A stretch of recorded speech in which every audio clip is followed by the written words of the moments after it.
Continuamos, hermanos, con esta semana, este segundo video acerca del evangelismo transcultural. Hemos recorrido por ahí algunos elementos que tenían que ver con el choque cultural, ¿no? Hablando un poquito de este tema del evangelismo cultural, estos puentes por construir. ¿Cuáles son estos puentes? Aquí algunos, ¿no? Acabamos con este del sustento que a lo mejor los misioneros se pueden enfrentar cuando son encomendados. Definitivamente te decía que esto no es exhaustivo. Hay más puentes que a lo mejor tú has detectado. Y bueno, estos solo son algunos. Pero el concepto es lo que me gustaría que te quedara, ¿no? Este choque cultural representan estos puentes que el evangelio transcultural tiene que construir, ¿no? Hay que asimilar esta realidad de diferencias y si las sabes identificar, va a ser más fácil que sepas cómo construir un puente. Si nos hacemos de la vista gorda, si no ponemos atención en estas diferencias, posiblemente tengamos conflictos y estemos dando vueltas alrededor del conflicto en vez de atravesarlo, ¿no? Por ahí te puse, en la presentación te pongo una pequeña cita, ¿no? El Evangelio es un mensaje divino para todo el mundo y puede y debe ser expresado adecuadamente a todas las culturas. Así es que eh, eso es parte de nuestra responsabilidad. Sabiendo que el Evangelio es un mensaje de Dios, sabiendo que es algo poderoso, las diferencias culturales no pueden ser el obstáculo, ¿no? Así es que existe una forma en la que nosotros lo podemos expresar y lo debemos expresar. Nació así el Evangelio, nació en un contexto en el cual había en la misma ciudad de Jerusalén personas de todas partes del mundo, conocido en esa época, ¿no? De todas las naciones. Así es que en ese momento había obstáculos, uno quizá grande fue el idioma, y Dios se encargó de poder ayudar a la gente, a los primeros cristianos con eso. Así es que es parte de nuestro trabajo encontrar la forma de expresarlo correctamente. Hay un concepto que por aquí estoy compartiendo con ustedes que se llama etnocentrismo. Por ahí, de hecho, también forma parte de los foros de discusión para que puedan ahí investigar un poquitito. Pero esto es algo que es una barrera, ¿no? Se genera como un choque cultural también. Es importante cuando hablamos de evangelismo transcultural tocar este tema. Mira, el etnocentrismo se refiere a esta actitud que tenemos como grupo, etnia o sociedad que presupone su superioridad sobre los demás y hace de la cultura propia el criterio exclusivo para interpretar y valorar la cultura y los comportamientos de esos otros grupos, etnias o sociedades. Mira, quizá un ejemplo muy práctico o que está muy reciente plasmado sería el tema del holocausto en la Segunda Guerra Mundial, ¿no? Tenemos una sociedad que pensó que eran superiores al resto, ¿no? Y por tanto, pensó que podía exterminar a la gente que no era como ellos, podía tener esta superioridad. Quizá este es un ejemplo radical, ¿no? Quizá es un ejemplo en que dices, bueno, en el Evangelio no vamos a hacer esto. Pero ¿qué crees? Nosotros también cometemos atropello, ¿no? Te comentaba en el video pasado que, por ejemplo, algunos países latinoamericanos, cuando fueron conquistados, hace como 500 años, bueno, sufrieron un atropello en aras de evangelizar a estos indígenas que estaban en este continente. Se impuso el evangelio. ¿Por qué? Porque se asumió que nosotros teníamos superioridad, perdón, que estas culturas tenían superioridad. Ojo, evidentemente el Evangelio era bueno, evidentemente el Evangelio era algo necesario, pero el hecho de atropellar una cultura para imponer algo, esto es lo que se llama etnocentrismo. Ahora, en nuestro mundo podemos estar cometiendo casos de etnocentrismo al momento de predicar, claro que sí. La idea del Evangelio en sí es buena, en sí es algo, es una medicina para todo el mundo sin importar qué cultura es, pero cuando yo impongo una idea y le hago ver a las personas que esto es algo superior a lo que ellos son o creen, definitivamente genero que los corazones se cierren.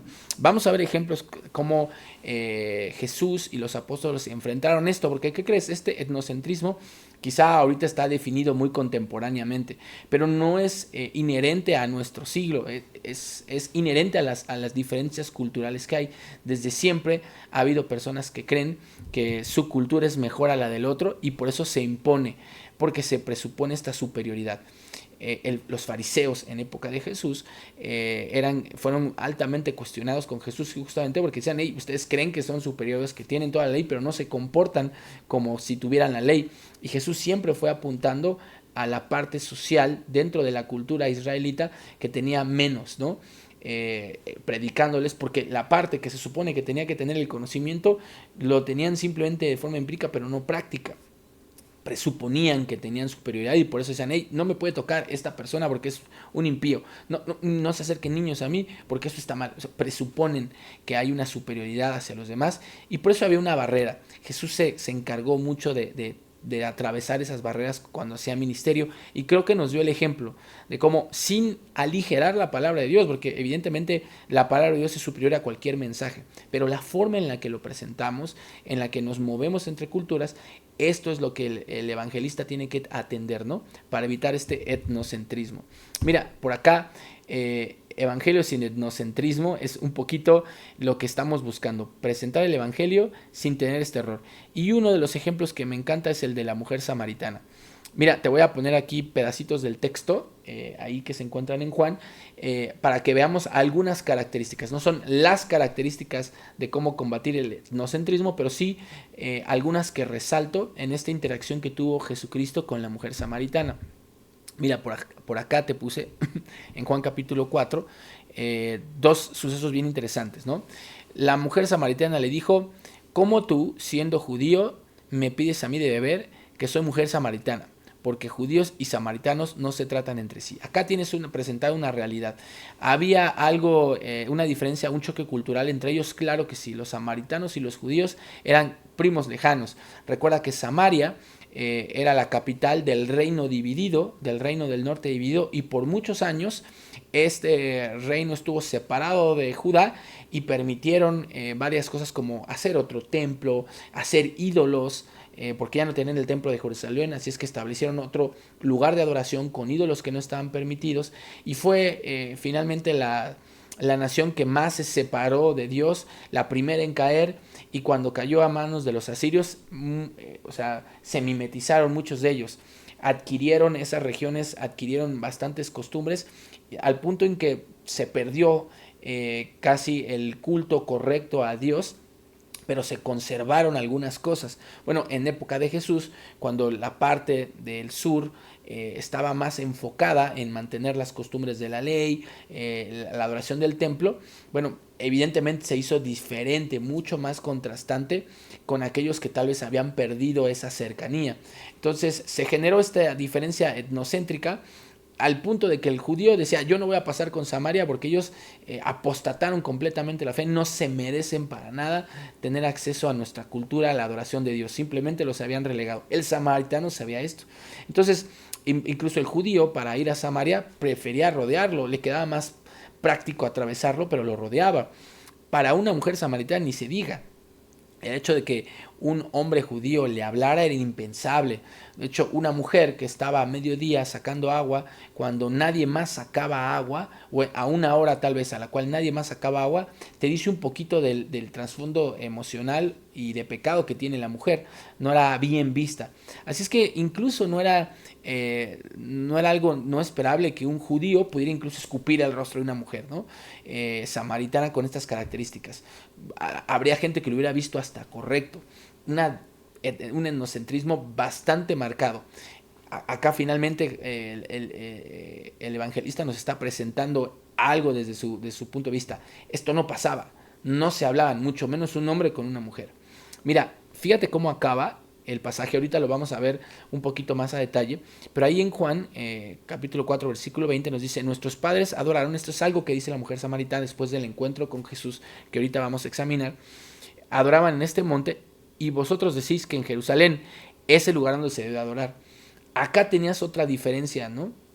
Este choque cultural. Hey, ustedes piensan, o sea, tenemos el mismo padre Abraham, pero ustedes dicen que se tiene que adorar acá y nuestros padres dicen que acá, ¿no? Entonces, ¿cuál es el correcto? dentro de una cultura que en algún momento fue unida, hay un choque cultural por estas diferencias incluso religiosas. Así es que acá está el escenario de algo, de un episodio etnocéntrico, un choque cultural donde se veía el marcado etnocentrismo entre la cultura judía y la samaritana. Y vamos a ver cómo Jesús lo resolvió. Para mí va a ser importante que podamos examinar un poquito este encuentro que tiene Jesús con la mujer samaritana y quizá nos dé una guía, es el objetivo, que nos dé una guía de cómo entrarle a estos conflictos. Mira, por aquí te comparto algunas características. Mira, Juan 4:7 dice, vino una mujer de Samaria a sacar agua y Jesús le dijo, dame de beber. Lo primero que encontramos es una intencionalidad. Si queremos construir puentes entre culturas, esto transcultural, primeramente tenemos que acercarnos. El primer puente es acercarte. Hay que ser intencional. Jesús pudo haber simplemente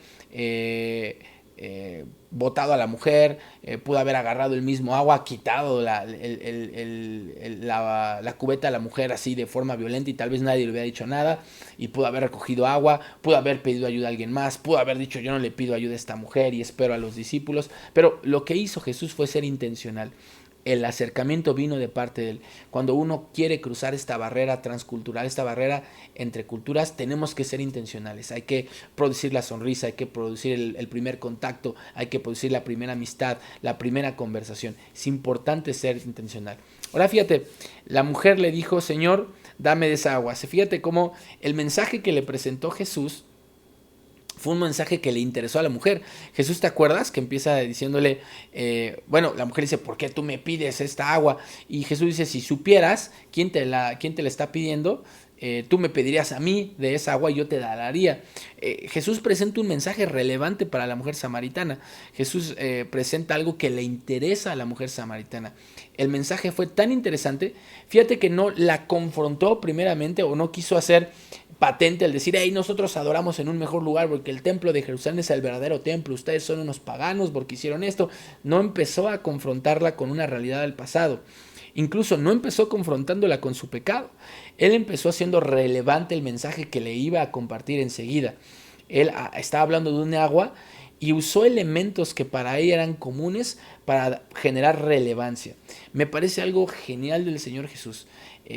No solamente fue intencional, sino fue relevante en su conversación, captó la atención. La mujer dijo, dame de esa agua. El mensaje fue tan importante que a lo mejor si se lo hubiera dicho cualquier persona lo ignoraría, pero esta persona que no conocía fue tan relevante en lo que dijo que creó una necesidad en la persona por conocer más. Ahora, el mensaje no solamente fue relevante, el mensaje, podríamos cometer el error que creo que es un poquito a donde algunas personas hablando de evangelismo transcultural llegan, es el diluir tanto el mensaje para hacerlo relevante entre comillas y hacerlo como entretenido. Entonces el evangelio se convierte en algo entretenido que genera vínculos afectivos, pero nada más. No hay confrontación con el pecado porque al momento de que confrontamos, entonces, ¡pum!, se quita la fantasía, ¿no? Incluso en nuestra misma sociedad cristiana hay iglesias que dejan de hablar de pecado, que ahora ya le llaman error, ya no le dicen pecado, ya le llaman error, quitando la responsabilidad. Bueno, dejó de ser confrontante. Mira cómo Jesús fue intencional, fue relevante, pero también fue confrontante, ¿no?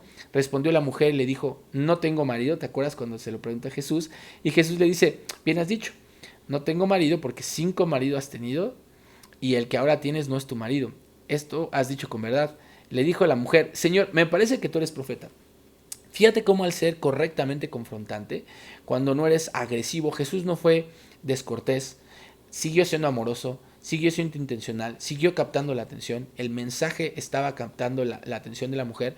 Fíjate lo que produce, en vez de producir roce y descontento, produce que la mujer lo reconozca, como que esto es algo que, o sea, me confrontó, pero es algo que viene de Dios, este cuate debe ser profeta.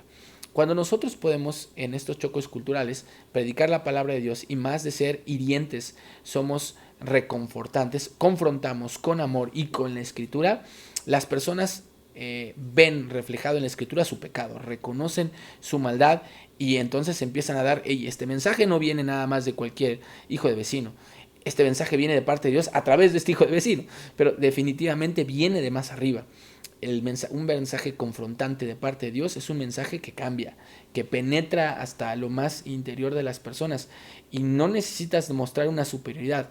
puede ser confrontante y ser humilde al mismo tiempo. Mira cómo sigue el Señor Jesús en esta interacción que tuvo con la mujer samaritana. Juan 4:23, un poquito más adelante, dice, ¿te acuerdas? La mujer samaritana ya está interpelando a Jesús. Hey, o sea, sí, me parece que eres profeta, y cambia el tema. Hey, nuestra gente decía que hay que adorar acá, y tú dices que acá, los judíos. Bueno, mira lo que dice el Señor Jesús. El Señor Jesús se da cuenta que existe este choque en creencias. Dice, mas la hora viene, y ahora es, cuando los verdaderos adoradores adorarán al Padre en espíritu y en verdad, porque también el Padre, tales adoradores, buscan que le adoren. Es un mensaje reconciliador. ¿Existen diferencias religiosas? ¿No? Asume Jesús. Sí, existen. Pero ¿qué crees? Hay algo que está por encima de esto.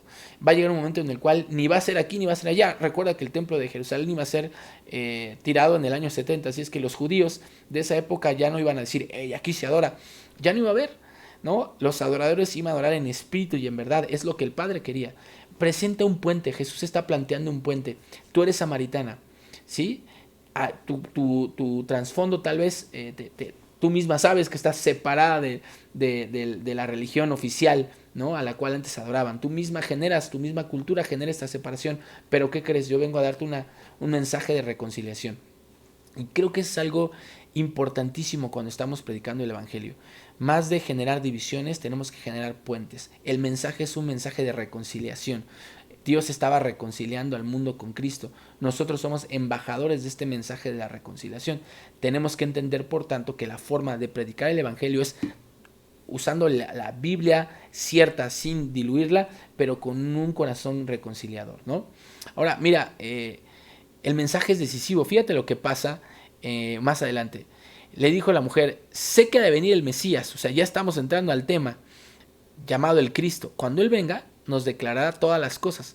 Jesús le dijo, yo soy el que habla contigo. El mensaje tiene que llevar a una decisión. No podemos dejar simplemente el puente a medias. El mensaje tiene que ser decisivo. Fíjate, había todas las barreras en esta interacción de Jesús.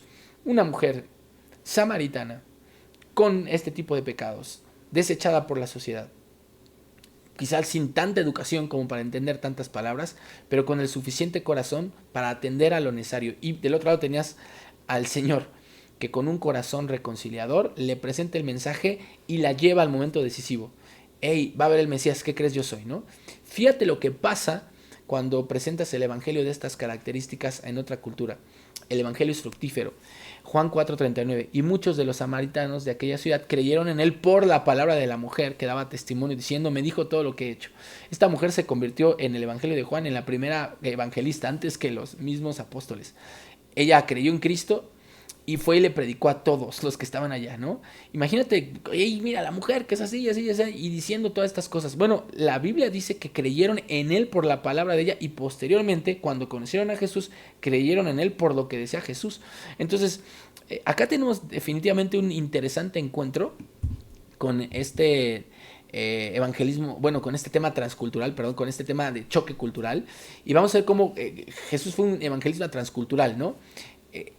Rebasó estas barreras, cruzó esos puentes de manera correcta, manejó la situación perfectamente y llevó al fruto que nosotros perseguimos, que las personas conozcan de Cristo, vengan a los pies del Señor.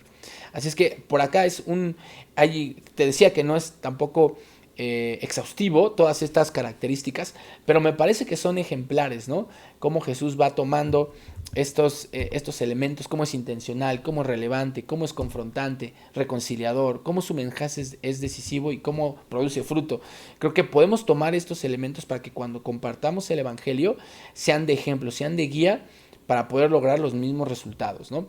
Mira, por acá te comparto otro ejemplo.